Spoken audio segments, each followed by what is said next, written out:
Hey Nick, going into this week are two questions. One, do you have any plans to change play calling duties on the defensive side? And with off-ball linebackers with Hassan Reddick and Nolan Smith and others reviewing that yesterday, do you have any sense of or where Matt or Sean would want to go with that, or and after working with that a couple of weeks? Yeah, no, we're gonna continue to go in the direction we're going in on defense that we've been, these last couple weeks. Again, we made an adjustment earlier in the year, to get things going back on track for a couple weeks. We felt like they were, and then yesterday obviously wasn't up to our, to what we wanted to be able to do and play to our standard, or coach to our standard. But we'll continue in that direction. Go ahead, Bo, and then Dave. Hi, Nick. I'm just curious, over the last month or so and maybe over the last 24 hours, just how difficult has this been for you personally? Yeah, obviously, when you're in a rut, or you're in a hole like we're in right now, or just not playing and coaching the way we want to do things. Yeah, that's always tough. Because you put everything you got into this, right? You know the family's there for Christmas and whatever, and you're sitting there and you're grinding through everything because you're trying like crazy to get everything right, and that's players and coaches. And you asked me about myself, and so you think about that, and you put everything, you sacrifice everything, you put everything into it. So of course, when it doesn't, when you're not seeing the rewards of it, you're upset, and I mean, but you can only be upset for so long, and you can only be down for so long, right? Because you got to get back up and figure out what the solutions are and what the answers are, to the issues that are going on. And so, obviously, anytime you go through a rut like this, yeah, it's tough, and you just got to, But I think that we've all been through things in our lives that we would all agree are tougher. And we know we came out better because of it. And you remind yourself of those types of things in these types of moments. Thank you. Go ahead, Dave, and then Rube. Hey Nick, a few games into to Matt Patricia being the defensive play caller, do you have any regrets about making that decision when you did? No, no, I don't. Again, everything that I do, every decision that I make is with the thought of the team first, and what is best for the team. The adjustments that I made, a couple weeks ago were in attempts to do what was best for the team, and I still believe that. We made some adjustments, and we're again coming off of a game like that. No one's going to be satisfied about anything that happened, and so. But I do believe in the guys that we have on the field. I do believe in the guys that we have, in the defensive coaches. And so, no, again, just every decision I'm trying to make is what's best for the team. And I believe that adjustment was necessary and where we are right now. Go ahead, Rube, and then Tim. Hey, Nick, you guys have had a double-digit lead in 9 games this year. You lost 3 of them, and in 4 others, ended up scrambling in the last couple minutes to win. I just wonder if you have any thoughts on why you guys have been unable to put teams away when you do build big leads. Yeah, Rube, obviously, that's a really good question. Obviously, if we knew, I don't know if there's ever just one answer to it. I think there's times where you go through it, and I say I'm always going to look at myself first. Was I aggressive enough, keeping the lead offensively? You're always going to think through that. And when it doesn't go, I think when it doesn't, like yesterday, when it doesn't go, you come out on the losing end of it. You're gonna think through all those different things. So of course, when I look at the game yesterday, and we're in that 4 minute, we get the onside kick, and we're in that 4 minute. I like the calls, but maybe I could have been more aggressive there. And that's just me being honest with you guys. Like that's something I'm always going to look at first, and then it goes into, are we putting the guys in positions to make plays, and then are the guys executing them. And so, but like I said, I'm always going to look at myself first, and that's where, that's one thing we haven't been great on 4-minute offense, and that's me, right? That starts with me, and that, again, with how aggressive we play it, and so, yeah, I think those are a couple of things. Now, when you're up 10 and you get into 4 minutes, completely different being up 10 in 4 minute, or one possession in 4 minutes. So something's went there in that to get to that has went there to where the lead has eaten back up. But yeah, to have that lead, in that many games, and winning 6 of them, losing 3 of them, obviously those 3 that you lose are always going to stick in your mind, and you're gonna evaluate everything. And like I said, those are my evaluations without watching all of them today. My evaluation is that of myself. Go ahead, Tim, and then Jeff. Hey, Nick, I wanted to see if you agree with the sentiment that it seems like there's been a weight to this team for most of the season, even when you guys were winning. What do you make of that, and how important is it to kind of shed that in order to have success in the coming weeks here?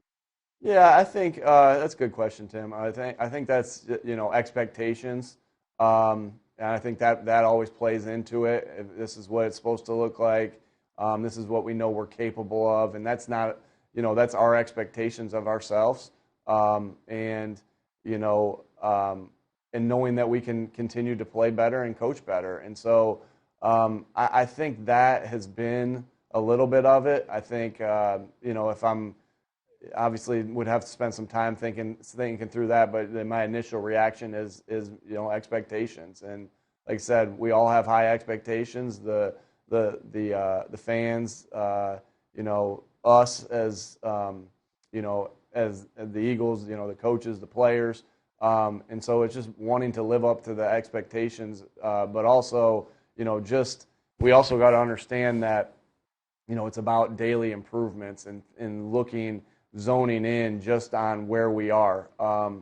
And I always got to make sure that that's the focus of the team and myself, of being where we are today. That's why, I know how cliche that sounds, coming from a coach, that, hey, you can't worry about the playoffs. You can't worry about this. You have to be worried about today. How are we going to put a plan in today while the players are off, to beat the Giants, right?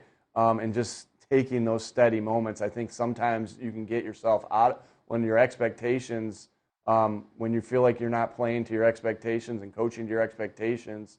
It's easy to look forward and say, all right, here's what we got to do to get to doing those things. And you want to do that, but like, how are we going to do this in 2 weeks, in 3 weeks? Well, it's just so important that you're locked into where you are at that particular time. And so, that plays into it too. Go ahead, Jeff, and then John. Nick, do you know why AJ Brown is frustrated or upset? Have you spoken to him? And can you convey to us what's going on there? Obviously, I don't want to speak for him, but obviously, when you have a dynamic playmaker like AJ, he's going to want to change the game at all times, and he's capable of doing that at all times. And so again, I don't want to speak for him, but obviously, we're all frustrated.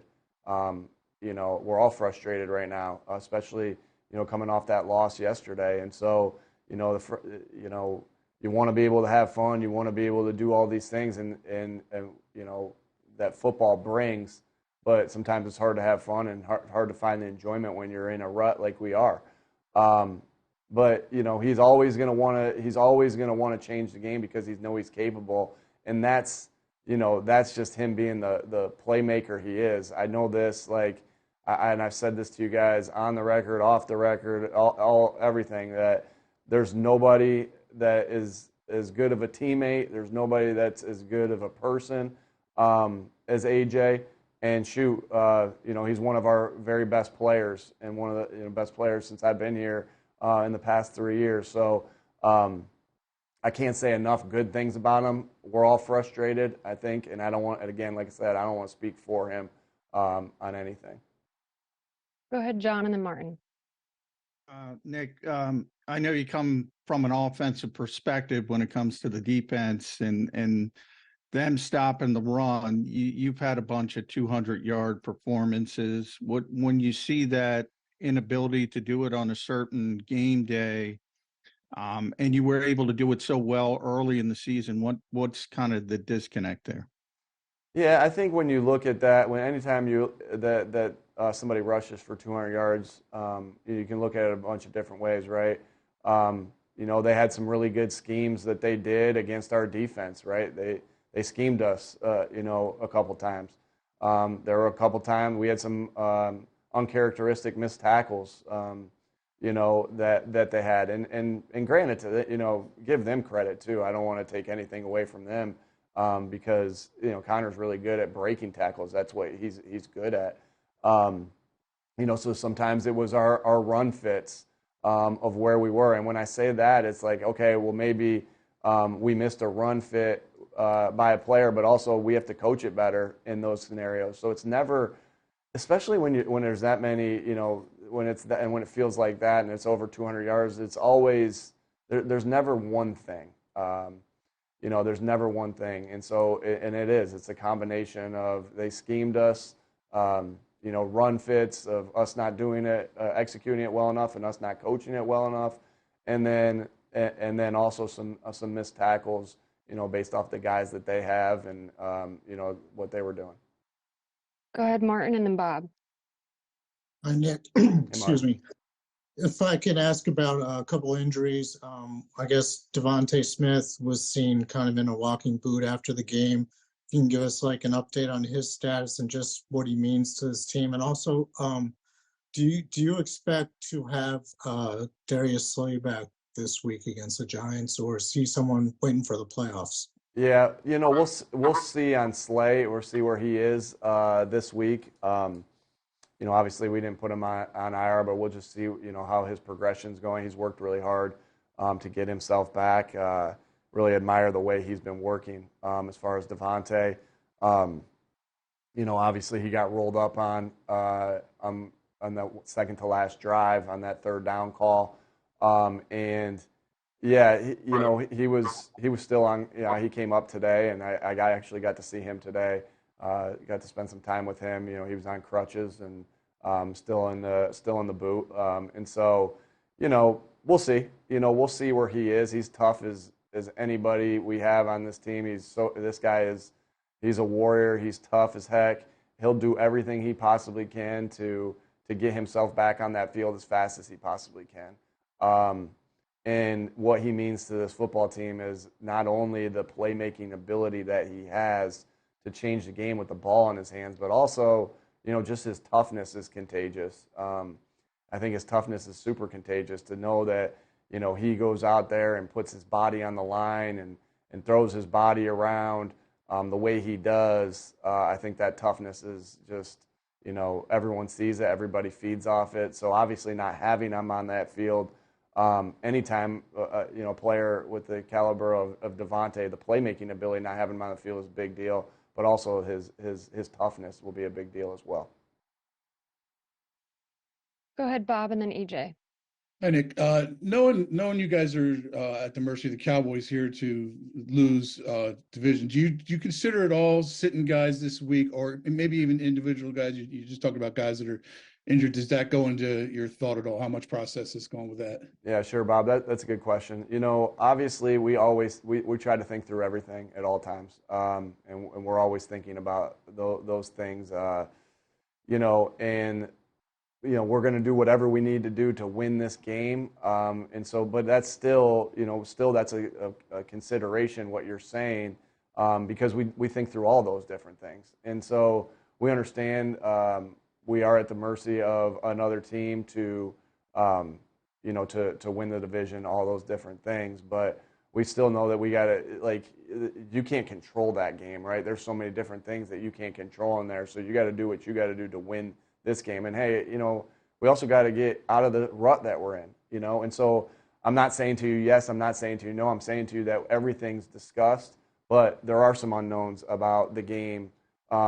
Dallas and Washington, and we got to start, and we got to play and coach good football too. And so, and to be able to go into the playoffs again. I'm just answering your question. Not that I'm thinking too far ahead of that, but to go into the playoffs not in a rut. And so everything's on the table. We'll think through everything on that. We're preparing right now to play the Giants, and that's been our big conversation so far. Later this evening, tomorrow we'll discuss more about playing and who's up and who's down. So we'll see. Thank you. Go ahead, EJ, and then Zach. Hey, Nick, you mentioned that second to last drive. You said maybe you guys could have been more aggressive. I guess what was the approach for that drive? Was it to kind of, bleed more of the clock? And also, there were some miscommunications on that drive. You guys had the timeout on the 3rd and 20 and the substitution that came in late. I guess what was behind that? Yeah, just that, just a little miscommunication. Again, anytime something like that happens, that's on me. The coach to quarterback communications always that's on me. And as far as the drive, again, you think through different things and different scenarios. We did feel like there was aggression in the play call to be able to run the run that we ran. But when something like that doesn't work out, you think to yourself, well, should have done it the other way, right? And that's just the mud you drag yourself through as a coach. Sometimes the decisions work, sometimes they don't work. And when they don't work, when you're not the one out there, playing, you think to yourself, what could we have done differently in that scenario? And of course, so the different thought process would have been to be past it in that scenario and shoot. So that's something that we got to live with, and we got to think through, and that's all in attempts for us to get better. And then I know there was earlier in the year against Washington, we scored fast. We had that double move to AJ, scored fast, and it that game ended up going into overtime. And not that you think through that. Again, you try to use clock while also being aggressive, and that's if that was easy, everybody would be able to do that. And so it's not an easy task. You're just trying to I thought it was really important that we got got ourselves points obviously there, but also get many first downs as we possibly could and score a touchdown. It didn't work out that way, and looking at it, we think to ourselves, all right, this didn't work, so I'm not saying next time or anything like that. Obviously, wouldn't give the say that, but like you say, well, what would work in this scenario, and you drag yourself through the mud, and you hope that you come out cleaner on the other side because you've gotten better from the scenario that you went through and the loss that you went through. We'll take these last two questions from Zach and Olivia. Hey, good afternoon, Nick. What's Hey, the Zach. reason you guys are dropping Hassan Reddick in the coverage more, and is that maximizing his skill set as a pass rusher? Yeah, good question, Zach. Again, you're trying to not be predictable in different fronts that you're in. I know when we see somebody that's predictable in anything, right, that we try to take advantage of that. And so you're trying not to be predictable. But hey, we know he gets paid to rush the passer, and he's really good at it. But again, if the predictability, quarterback's going to get it out even quicker if he knows exactly what's happening. So again, there's some games he's going to drop a little more than other games. But make no mistake about it. I mean, I think he dropped six times maybe. What was it, Zach? It was 7. 7. So he dropped 7 times, but there was I don't even know how many plays were in that game. He rushed the other ones, and so 6 out of what I think he played 70 some plays, or he played 60 some plays. That happens. Thank you. Go ahead, Olivia. Hey, Nick, just wanted to check in quickly to see. It looked like Avonte Maddox was going back to get an X-ray as well after the game. If you had an update on him and if there is any potential long-term concern there. Yeah, don't know all that information yet. And so I'll have more information for you on Wednesday about that. I don't want to talk prematurely on something I don't have all the information on yet.